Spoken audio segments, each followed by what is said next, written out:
Generation Action Network. We were there when the cries of accountability shook through Ferguson, when the chants for Sandra Bland echoed across Texas, and when the voices rose for Krista Mason and Breonna Taylor. We stood with communities demanding racial justice, voting rights, and an end to systematic oppression. We were there, hand in hand, fighting for a better tomorrow. And now we face yet another chapter in our nation's history, another term under Donald Trump. His presidency has reignited an urgency of our mission. His policy, his rhetoric, they are a stark reminder of the fight still ahead. The civil rights movement of our time demands resilience, and we will be there. And we will be there to combat police brutality and dismantle structures of systematic racism that chokes our community.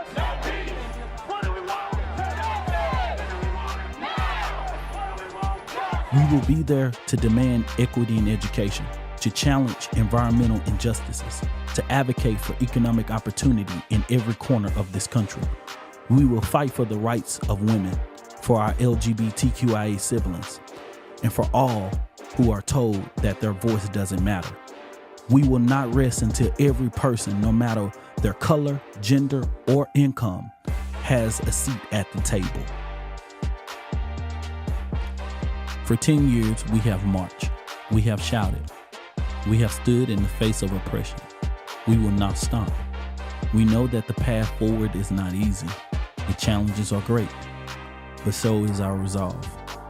As we look forward in the next 10 years, we will carry with us the spirit of those who come before us and the hope for those who will come after us. Next Generation Action Network, 10 years of action, 10 years of change, 10 years of justice, and we are just getting started.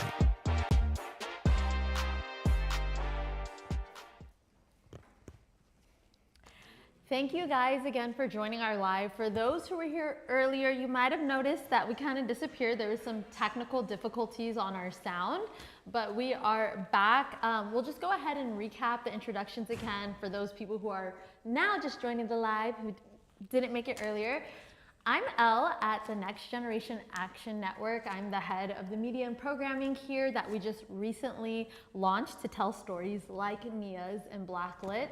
To kind of give you an understanding of why we're here to begin with is NGAN ended up taking Nia through our legal advocacy fund, took Nia's case and BLACKLIT.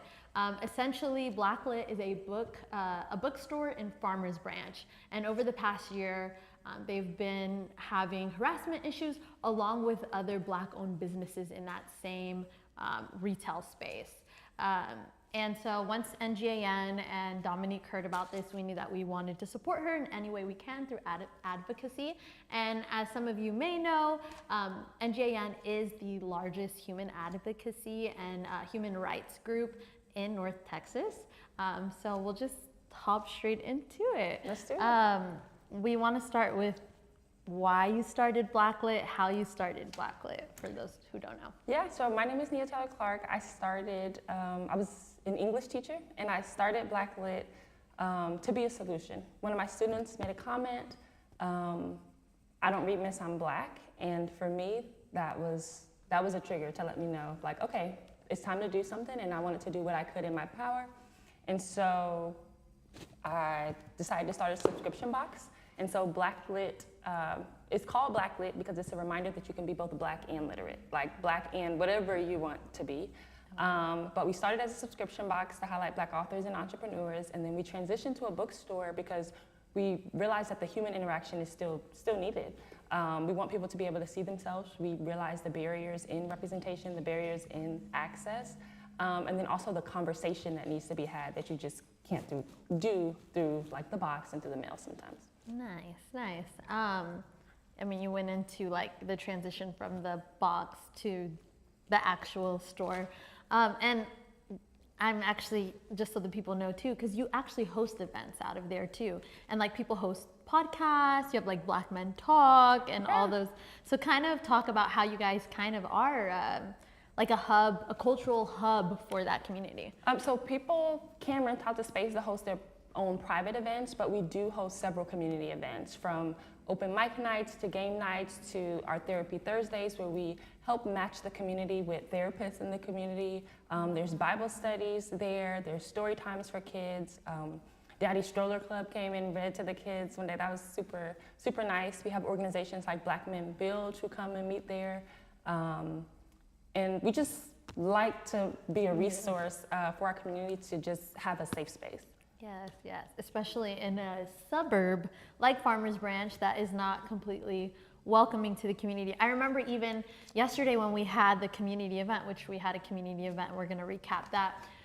There was other people who were not, either they were people of color, not Black, or even a white woman who was raised in Farmers Branch, and how they've seen this kind of happen before, and they're sad to see BLACKLIT kind of go out, because there isn't spaces in those type of suburbs where there is a cultural hub for Black people.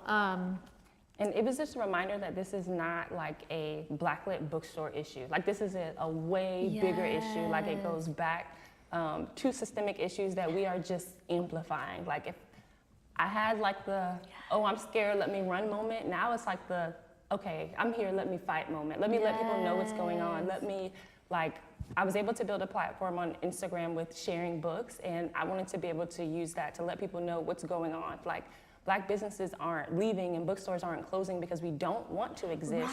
We're closing because of some of these issues and barriers to existing.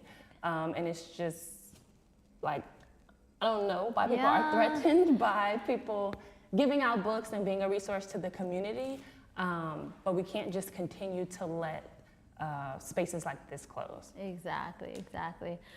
We have Quentin back here moderating the chat, so we'll just take a quick pause to see if anybody's asking any questions regarding BLACKLIT. Currently not yet. We're still getting our people flowing and going. Okay. But actually, I do want to touch on that, because you were mentioning like that there was, I don't know if they feel threatened or what that is, because even with, like you said, it's not just a BLACKLIT issue, and it's not just a Black bookstore issue.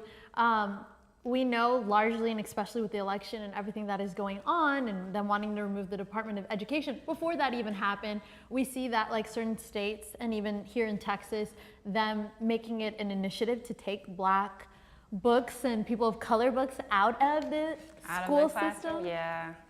And like, as a former teacher who like started a privatized business where you're like, okay, they're doing this publicly, but I'm gonna start something privately where people do have a resource and still being yeah, I think the unfortunate part is it does make some people uncomfortable, but I feel like if the person doing the harassment had enough guts to show up to our community meeting last night, then we need to have enough guts to show up and fight for it, and just show that this is something that we will not stand for. And so with that being said, we have made the decision to relocate out of Farmers Branch, and we are now prioritizing spaces in Dallas, in a community where we will be supported, where we will have the resources to be successful. And so I know we did like a post just asking people where they wanted us to be in the DFW Metroplex. And we want to honor those voices, we honor that feedback, but at the same time, we want to let you all know that we are doing everything we can to find a space that is not only safe, but also accessible, affordable, and just able to exist. Okay. What if there's some people that are saying, okay, why did you have to move though? Like, you're talking about, oh, fight back, then why didn't you stay and fight back? Why didn't you, for people who maybe are new to like the situation and don't understand like the level of threat and harassment, if you want to just kind of go into detail, because we're talking about being empowered and stuff. And also for people who are like, oh, those type of things don't happen these days. This is 2024. No one's saying, like, if you don't mind like getting into some of the kind of like high-key crazy things people were saying. I think, so with fighting, we are dealing with harassment. The person lives in the building of BLACKLIT. So that's one avenue of it. But one of the reasons why I really feel like it's time for us to exit is we are also fighting the people that are in control. Like the property management company, it wasn't like, Right. they're not strangers. They have access to our information and they gave out our information willingly. That should not happen. Yeah. And so we would like to be covered in under management that supports our vision, but also cares about the safety of their residents, their tenants, and like that is a priority. Yeah. And so that is one of the reasons. And then two, unfortunately, you just don't know how crazy people are. Yeah. And for people to show up like at our homes and where we live and just target women the way that they do, we want to be surrounded by people that are going to join us in making sure we are protected. And for those who are, again, just joining, or maybe you don't know the backstory, there was a particular individual who seemed to be, allegedly has been targeting the Black women events, because BLACKLIT does have events where it is just strictly or exactly for men, but for whatever reason this person continues to come and harass, not only on the outside but has come in the store, has intimidated, harassed, even forcing allegedly underage persons to give their information. And it's just, they're relentless. Like, we have the no trespass warning, we have the restraining order. And this, I feel like this is just a typical, it's sad because in the 60s, Malcolm X said that the most disrespected person in America is the Black woman. And here we are, 2024, I'm not gonna mess up, however many years later, it goes from the 60s to 2024, we see this as a prime example with BLACKLIT, where you've made over a dozen police reports, you've made constant complaints to your leasing agency, and let's be honest, had this probably been a white-owned business, it would have been taken care of on day one. Yeah. And so I guess maybe talk about how, It's a lack of urgency. It's a lack of support. And then it's also a lack of awareness. Like, a lot of people don't know we were located there. And so I do appreciate everyone who has come together to help, but some people didn't even know we were there. And so we want to be in a place where people can easily get to, where there's more traffic for people to get to us, but where there's living color. We have been working together to make sure, like, both businesses are able to stay safe from calling each other like, hey, he's outside, lock the door, or like, it should not have to be like that. And again, we're just having this conversation to demand justice, to demand the protection of Black women, to demand urgency and protecting the Black communities, and to hold accountable the leasing department, to hold accountable Farmers Branch Police Department, which you're not the first person I've heard about this. I was just talking to one of my best friends, Janae, and her sister had an issue with Farmers Branch.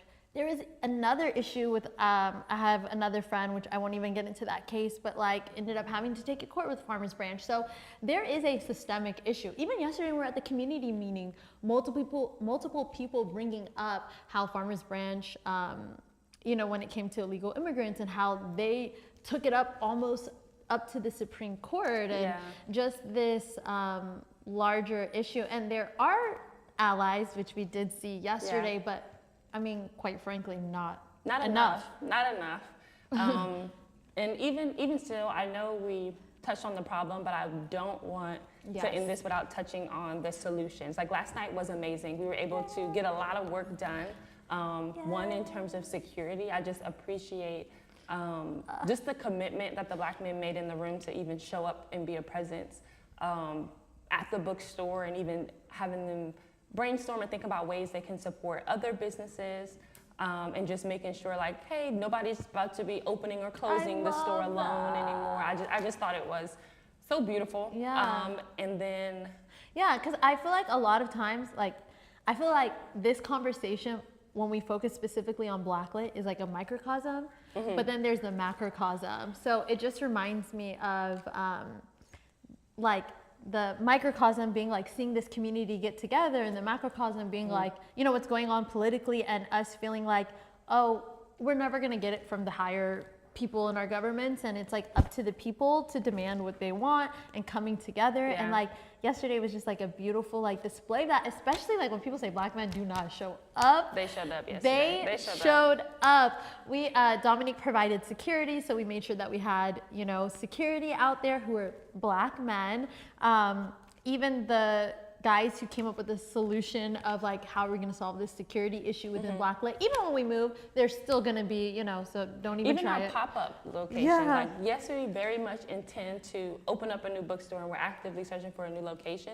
But in the meantime, we don't want books to collect dust. We don't want communities to go unserved. And we don't want to let them have that much control to stop the work that we're doing.